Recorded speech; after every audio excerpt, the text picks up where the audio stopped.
नमस्कार, आप देख रहे हैं प्राइम न्यूज। मैं हूं राजेश कुमार। वक्त यूके प्राइम का है। सीएम त्रिवेंद्र सिंह रावत ने आज सुबह अपने आवास पर सूर्य नमस्कार किया। लॉकडाउन के दृष्टिगत राष्ट्रीय स्वयंसेवक द्वारा आज स्वयंसेवकों को घर पर सूर्य नमस्कार करने के आह्वान पर उन्होंने ऐसा किया और वैश्विक महामारी कोरोना को हराने का संकल्प भी लिया। मुख्यमंत्री ने कहा, सूर्यदेव हमें इस महामारी से लड़ने की शक्ति प्रदान करें। हम सबको मिलकर कोरोना को हराना है।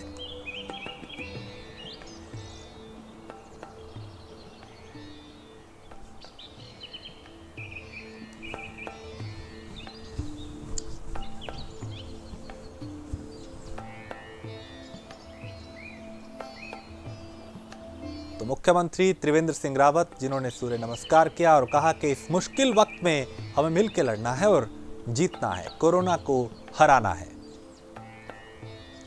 कोरोना वायरस को खत्म करने का संकल्प उन्होंने लिया।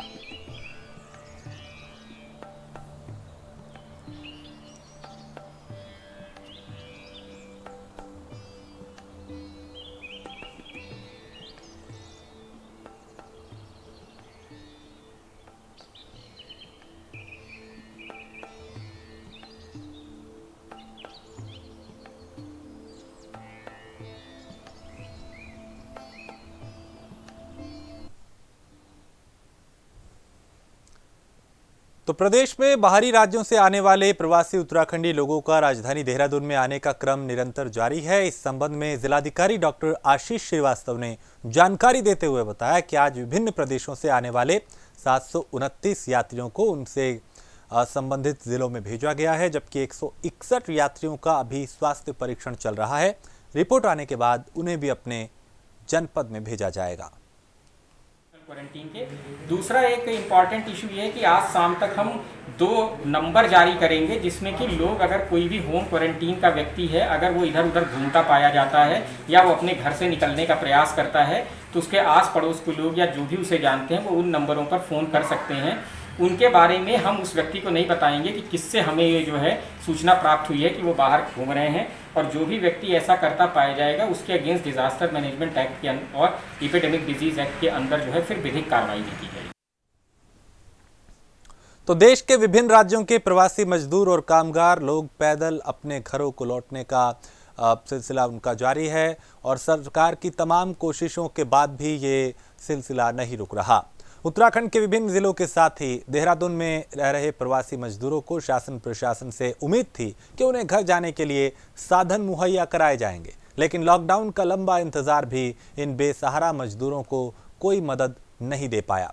थक हार कर अपनी उपेक्षा से आहत मजदूर सरकार की जो दावे किए जा रहे थे उनसे उनका भरोसा उठने लगा है और सरकार की पैदल ना जाने की अपील के बाद भी ये लोग अपने गांव लौटते हुए नजर आ रहे हैं।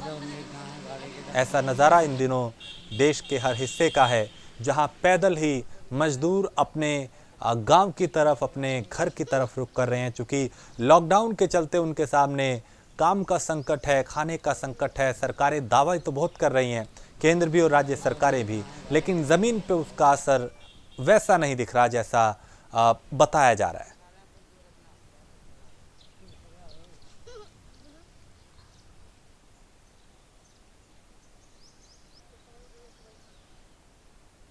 तो पैदल ही ये लोग अपना सफ़र जो है वो तय कर रहे हैं, खुद अपने भरोसे।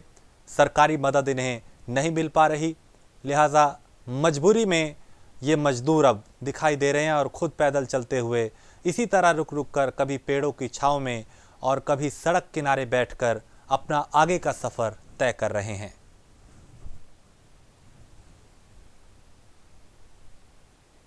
देखिए, जितने भी यहाँ प्रवासी मजदूर रुके हुए हैं उनके लिए सरकार द्वारा पूरी व्यवस्था की जा रही है।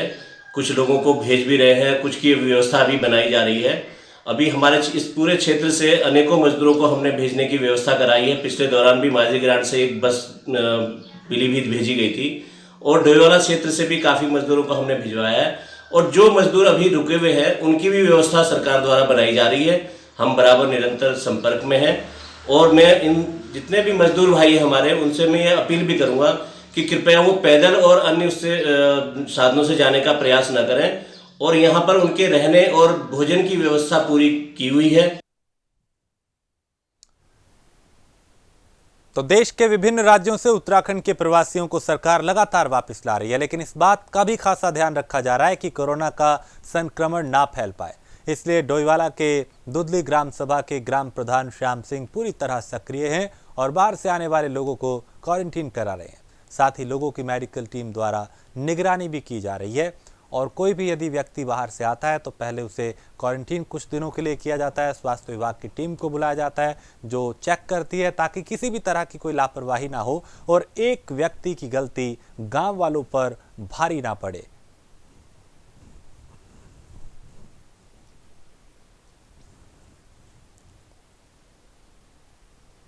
तो प्रवासियों का घर लौटने का जो सिलसिला है वो जारी है और ऐसी तस्वीरें जहां पैदल चलते हुए प्राइवेट जो वाहन हैं, जो ट्रक है, टेम्पो है, उनमें भरे हुए लोग नज़र आ रहे हैं।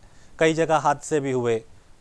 सरकारें दावे कर रही हैं कि जल्द से जल्द सही सलामत सुरक्षित लोगों को उनके घरों तक पहुंचाया जाएगा, लेकिन हकीकत ये है कि आज भी ऐसे सैकड़ों लोग, हज़ारों लोग अलग अलग इलाकों में, अलग अलग सड़कों पे दिखाई देते हैं, अपने गांव की दूरी तय करते हुए, अपने घरों की दूरियां तय करते हुए।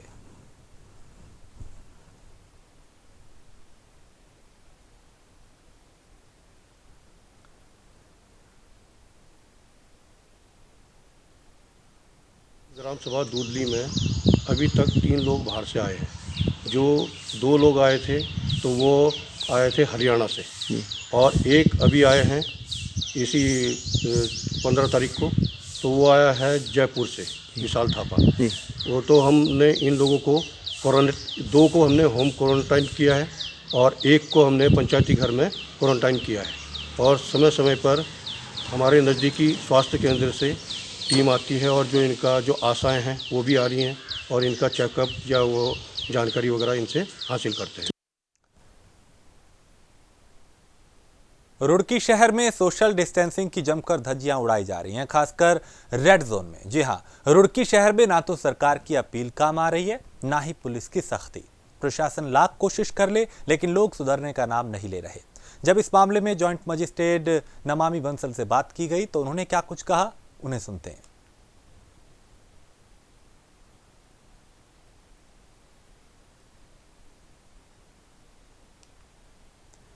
तो ना सरकार की अपील काम आ रही है, ना ही प्रशासन की सख्ती। लोग सोशल डिस्टेंसिंग का भी पालन नहीं कर रहे हैं। रुड़की की तस्वीरें जहां बाजारों में भीड़ नजर आ रही है, दुकानें खुली हैं और लोग जो नियम है उनका पालन नहीं कर रहे। और यही वजह है कि कई बार एक छोटी सी गलती, जरा सी लापरवाही बड़े और बुरे परिणाम में तब्दील हो जाती है। रेड जोन में लोगों की भीड़ दिखाई दे रही है। रुड़की का ये इलाका रेड जोन में आता है और यहाँ पे आप इस हलचल को देख के अंदाज़ा लगा सकते हैं कि लोग कितने गंभीर हैं कोरोना को लेकर, उस महामारी को लेकर, उस बीमारी को लेकर, उस परेशानी को लेकर जिससे पूरी दुनिया इस वक्त जूझ रही है। लाखों लोगों की इसमें जान गई है। पूरी अगर दुनिया को हम देखें, भारत में ही 2000 से ज़्यादा लोगों की जान जा चुकी है और अब तक अगर पूरे देश की बात करें तो 85,000 से ज़्यादा लोग इसकी चपेट में आए हैं।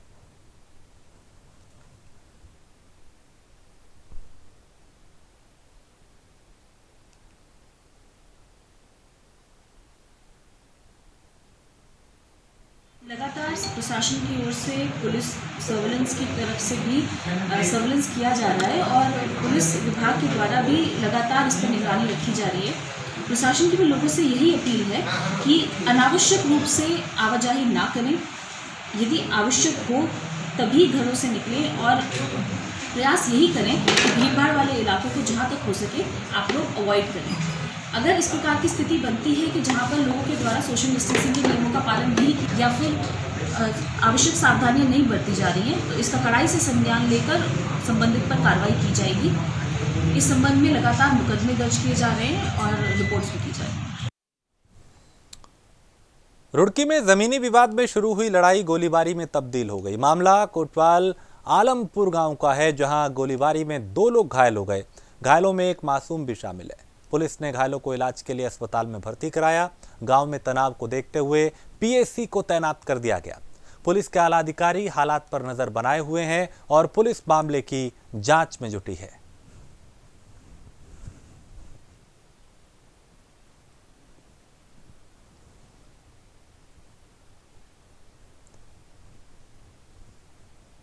तो जमीनी विवाद को लेकर बताया जा रहा है कि मामला इतना बढ़ा कि खूनी संघर्ष में तब्दील हो गया, यहां तक कि यहां पे गोलियां चली।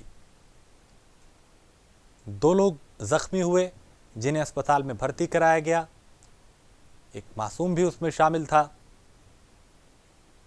तो घायलों को नजदीकी अस्पताल में भर्ती कराया गया और पुलिस मामले की जांच कर रही है।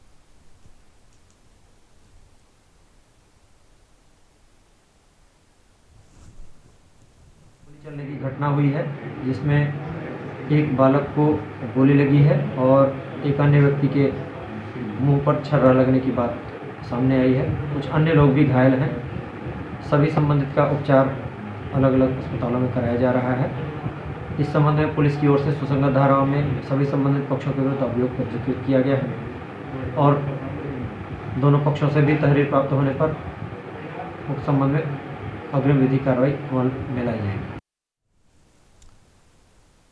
रुद्रप्रयाग जनपद मुख्यालय में जल्द ही ऑक्सीजन प्लांट लगने जा रहा है। इसके लिए मुख्य चिकित्सा विभाग ने पूरी कार्य योजना तैयार कर ली है।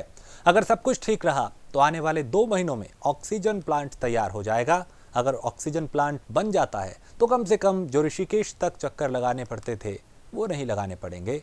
लोगों को एक राहत यहाँ पे जरूर मिलेगी और स्वास्थ्य सेवाओं को बेहतर करने की पूरी तैयारी की जा रही है, ताकि सामने चुनौती बड़ी है, कोरोना काल है, उसमें जूझना पड़ रहा है पूरे देश को, पूरी दुनिया को। लिहाजा जो स्वास्थ्य सेवाएं हैं उन्हें बेहतर करने की कोशिश की जा रही है ताकि वक्त पड़ने पर उसका सही उपयोग किया जा सके।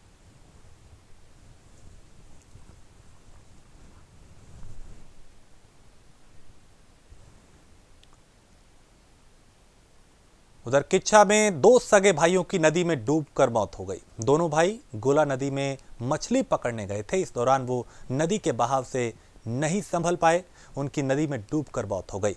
पुलिस ने दोनों के शव को नदी से बाहर निकाल लिया है और शव को पोस्टमार्टम के लिए भेज दिया।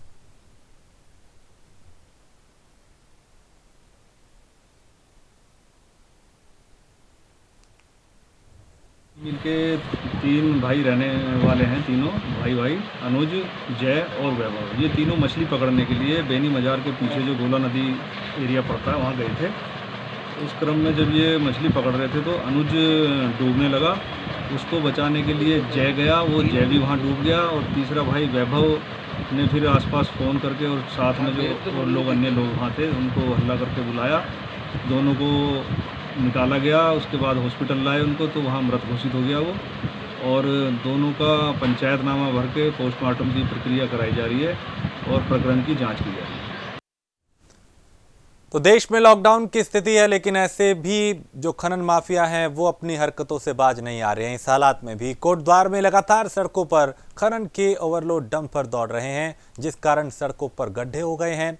विभाग को चेताने के लिए लोगों ने एक नया तरीका अपनाया और भाबर क्षेत्र के पार्षद ने स्थानीय युवाओं के साथ मिलकर मोटाडाक चौराहे में सड़क पे पड़े गड्ढों में वृक्षारोपण किया। साथ ही 15 दिन के अंदर सड़क की मरम्मत ना होने पर उग्र आंदोलन की चेतावनी सरकार को दी है। यानी ये जगाने की कोशिश है कि देखिए क्या हाल है, और ऐसी ही नौबत रही तो आने वाले दिनों में प्रदर्शन किया जाएगा।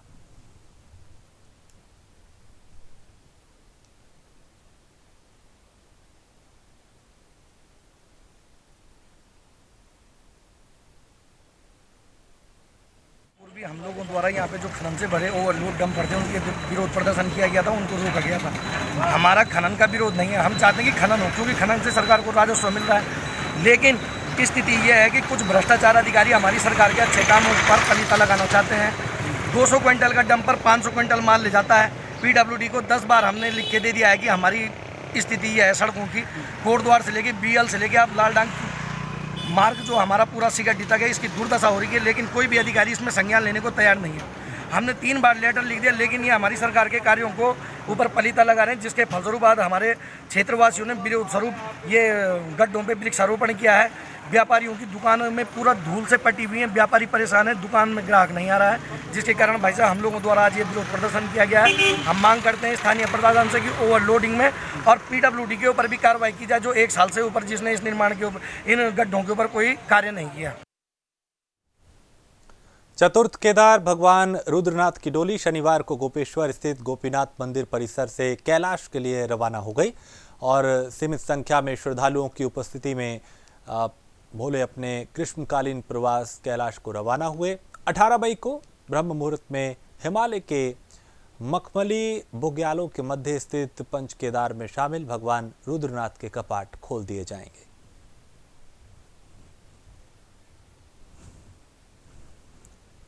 तो 18 मई को खोले जाएंगे रुद्रनाथ के कपाट। डोली रवाना हो चुकी है, लेकिन सीमित संख्या में जो भक्त हैं, जो श्रद्धालु हैं, वो यहाँ पे पहुँचे। चूँकि लॉकडाउन भी है और अपील भी यही की जा रही है कि सोशल डिस्टेंसिंग का भी ख्याल रखना है, ज़्यादा लोग इकट्ठा ना हो एक जगह पे, इस बात का भी ध्यान रखना है। तो बिजी हैं इधर को तो पार देखो।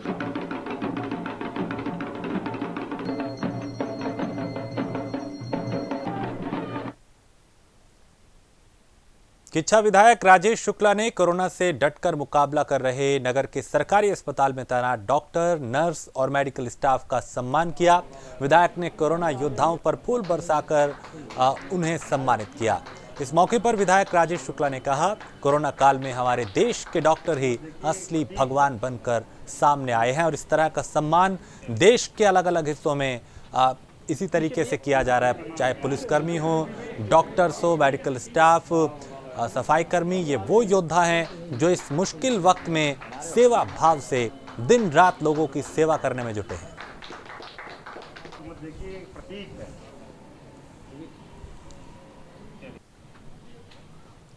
तो डॉक्टर्स को उन्होंने भगवान का रूप बताया। विधायक राजेश शुक्ला ने कोरोना योद्धाओं को सम्मानित किया।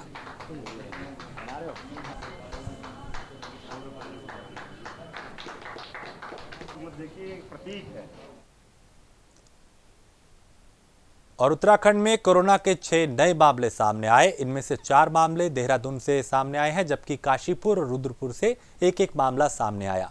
उत्तराखंड में कोरोना संक्रमितों की संख्या बढ़कर 88 हो गई है।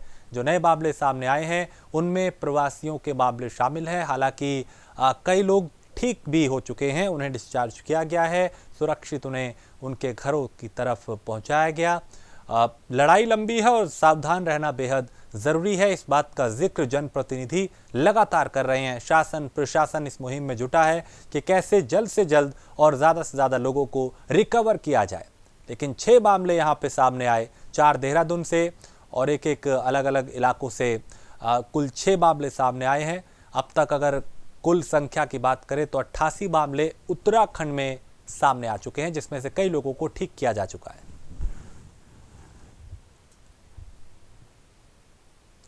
चंपावत जिला मुख्यालय में कांग्रेस कार्यकर्ताओं ने कोरोना वायरस को लेकर जारी लॉकडाउन में अपने अपने घरों को लौट रहे मजदूरों की मौत पर शोक व्यक्त किया, जो हादसों में जिनकी जान गई। और कांग्रेसी कार्यकर्ताओं का कहना था, सूबे की बीजेपी सरकार की तरफ से लॉकडाउन के दौरान अपने घरों को वापस लौट रहे मजदूरों की सुरक्षित वापसी के कोई प्रयास नहीं किया जा रहा।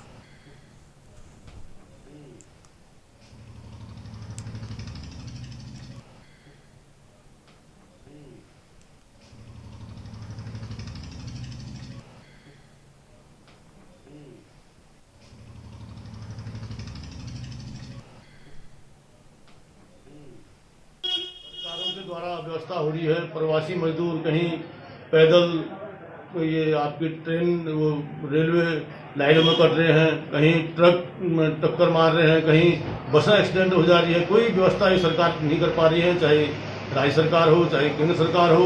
एक दुर्घटना कल हमारे सुविधान में ही हुई है, जिसमें केवल 3 लोगों का ये पास देते हैं, लेकिन उसमें 5 लोग सवार थे। हम ये कह रहे हैं कि सरकार एक तरफ से तो लोगों को लाने की बात कर रही है और दूसरी तरफ किसी के लिए कोई व्यवस्था नहीं की गई है। लोगों को सरकार कह रही है कि हम जो जहाँ पर वहाँ पर राशन दे रहे हैं, लेकिन आप आपके चैनल में दिखाई दे रहा है कि किस प्रकार लोग भूखे प्यासे 15-15 दिन से उनके पाँव में छाले पड़ गए हैं, लोग अपने घरों को निकल रहे हैं। इसलिए हम इस सरकार को कुछ सद्बुद्धि दे, इस सरकार को सद्बुद्धि आए, इसीलिए हमने ये धरना दिया हुआ है। तो कोरोना वायरस के चलते देश के प्रधानमंत्री नरेंद्र मोदी द्वारा लॉकडाउन की घोषणा के बाद 2 चरणों के लॉकडाउन में बंदी के बाद लॉकडाउन 3 मिला, उसमें कुछ राहत दी गई, लेकिन अब लॉकडाउन 4 के संकेत भी हैं और देखना होगा उसमें क्या कुछ होगा। लेकिन लॉकडाउन के दौरान कई तरह की परेशानियां भी लोगों को हुई, लेकिन ज़रूरी ये था कि कैसे खुद को और अपने परिवारों को सुरक्षित रखा जाए।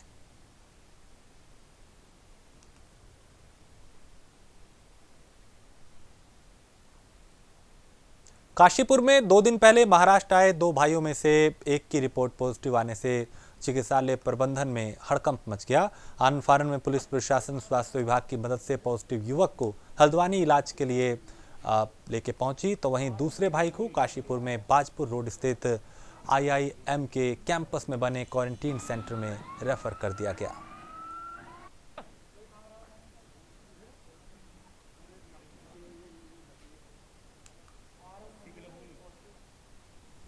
ये ज़ीशान नाम का है और पुत्र श्री गुलफाम, और ये ज़ीशान और नाजिल दोनों भाई हैं, बॉम्बे से आए, वहाँ पे सैलून में काम करते थे।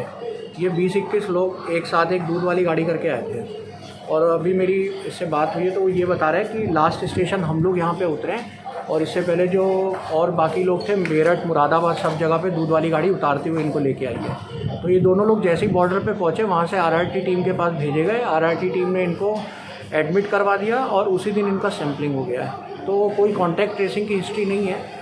और जो नाजिम है इसका भाई, वो निगेटिव आया था, तो कल हमने उसको IIM में सिंगल रूम में क्वारंटीन कर रखा है। हल्द्वानी व लालकुआ में लगातार प्रवासियों के आने का सिलसिला जारी है। इस बीच शासन ने निर्देश जारी किया है कि प्रवासियों को ग्रामीण स्तर पर और पंचायत स्तर पर स्कूल के भवनों में क्वारंटीन किया जाए, लेकिन कई जगह पर ऐसा नहीं हो पा रहा। इस कारण ये है कि इसका कारण जो है वो ये है कि पंचायत स्तर पे पूरी सुविधाएं ना होने के कारण सभी आने वाले प्रवासियों को होम क्वारंटीन करना मजबूरी हो गया है।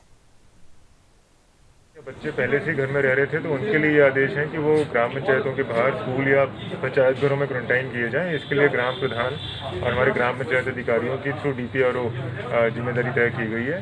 इसकी पूरी सुपरविजन मॉनिटरिंग CDO सब कर रहे हैं और इनका जो सूक्ष्म व्यय होगा वो ग्राम पंचायत निधि से, जो उनको केंद्र वित्त और राज्य वित्त से प्राप्त होती है, उससे वो व्यय कर सकते हैं। और उसमें भी अगर धनराशि नहीं उपलब्ध होगी तो उनको हम अपने आपदा मद से रीइंबर्स करेंगे। रुड़की के कलियर थाना क्षेत्र के महमूदपुर गांव में पानी निकासी के विवाद में 2 पक्षों में खूनी झड़प हो गई, जिसमें एक पक्ष द्वारा दूसरे पक्ष पर धारदार हथियार से हमला किया गया, जिसमें 4 लोग घायल हो गए।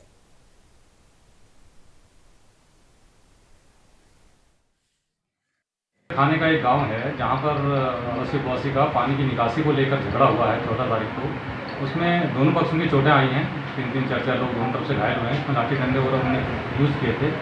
पुलिस ने उनको मेडिकल करा के उनके दोनों पक्षों की तरफ से तहरीर लेकर क्रॉस केस दर्ज किया है। उसमें एक केस इकबाल की तरफ से है, दूसरा केस मासूम अली द्वारा पंजीकृत कराया गया है और उनके 107-16 भी 15-16 लोगों की जा चुकी है। गांव में शांति है और अन्य लोग जो मुलजिम घर से भागे हुए हैं उनकी गिरफ्तारी के प्रयास किए जा रहे हैं।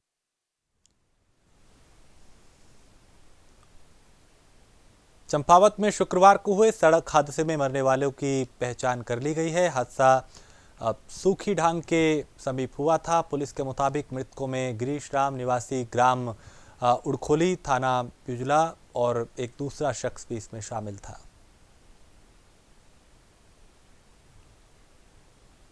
टांग के पास एक गहरी खाई करीबन 200 मीटर खाई में गिरी है। उसकी सूचना जैसे में प्राप्त हुई, पुलिस विद SDRF और डॉक्टर्स की और प्रशासन की टीम मौके पर रवाना हुई। इसमें 2 लोगों की तो मौके पर ही हमें मृत्यु हो चुकी थी, तो 3 लोग को हमारे द्वारा इवैक्यूएशन किया गया और यहाँ लेके आ गया। यहाँ पर आने के बाद एक की मृत्यु और हो चुकी है और 2 का इलाज अभी चल रहा है। और इसी के साथ इस बुलेटिन में इतना ही। देश प्रदेश की बाकी खबरों के लिए आप देखते रहिए प्राइम न्यूज़।